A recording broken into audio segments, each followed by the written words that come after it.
రక్షణ అనే శిరస్త్రాణం అంటే హెల్మెట్. ఎందుకంటే మనం బయటికి బండి మీద వెళ్ళినప్పుడు హెల్మెట్ అనేది చాలా ముఖ్యం. ఎందుకంటే మన శరీర భాగంలో ఎక్కడ దెబ్బ తగిలినా పర్వాలేదు, కానీ అయితే మన తలకు కానీ దెబ్బ తగిలినట్లయితే, ఇంజూర్ అయినట్లయితే అది చాలా ప్రమాదకరం. అయితే ఇక్కడ దేవుడు రక్షణను దేనితో పోల్చాడని దేవుని వాటిని గమనించి ఇక్కడ అపోస్తలుడైన పౌలు మరియు తిమోతి ఇక్కడ తెస్సలోనిక సంఘానికి తెలియజేస్తున్న మాట ఏంటంటే రక్షణ అనేది ఒక హెల్మెట్ తో పోల్చాడు అనమాట. ఎందుకంటే బైబిల్లో రాయబడింది దేవుడు మనకి గొప్ప రక్షణను అనుగ్రహించాడు. ఎందుకంటే ఆయన ఇచ్చిన రక్షణ బైబిల్లో కూడా రాయబడింది, ఎంత గొప్ప రక్షణను నిర్లక్ష్యం చేసిన ఎలా తప్పించుకుంది. అయితే చాలా మంది రక్షణను నిర్లక్ష్యం చేస్తారు. బైబిల్ ఒక చక్కని దైవజనుడు అన్నాడు, salvation is free but it's not cheap.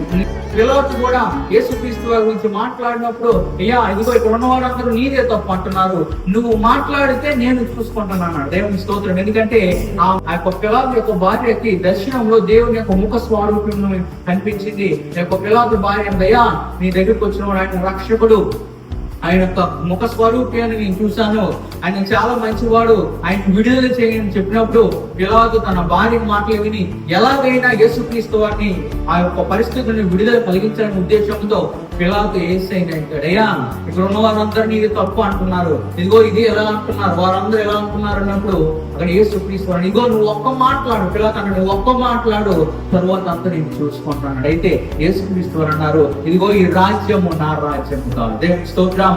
ఒకవేళ ఈ రాజ్యము నా రాజ్యం అయితే దేవదూతని ఆయన పంపించి ఉండేవాడేమో. దేవుని స్తోత్రం.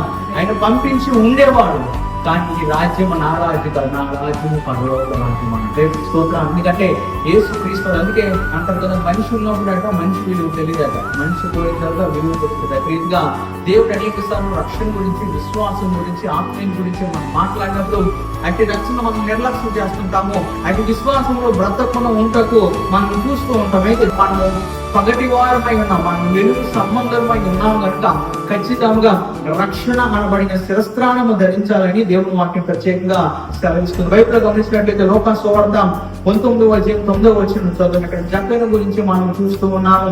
ఇక్కడ లోకా సువార్త 19:9. ఎందుకంటే రక్షణ, ఎందుకంటే యేసుక్రీస్తు వారి జక్క ఇంట్లో అడుగు పెట్టిన తర్వాత జక్క ఇంటికి రక్షణ కలిగింది. ఈనాడు కూడా మనం దేవుడు మన ఇంట్లో అడుగు పెట్టిన తర్వాత, యేసుక్రీస్తు వారు మన ఇంట్లో ఉన్న తర్వాత ఆయన ఎప్పుడైతే అడుగు పెట్టారో మన జీవితానికి, మన కుటుంబానికి, మన బ్రతుకి రక్షణ కలిగింది. చదువు ఒకసారి లోకా సువార్త 19:9.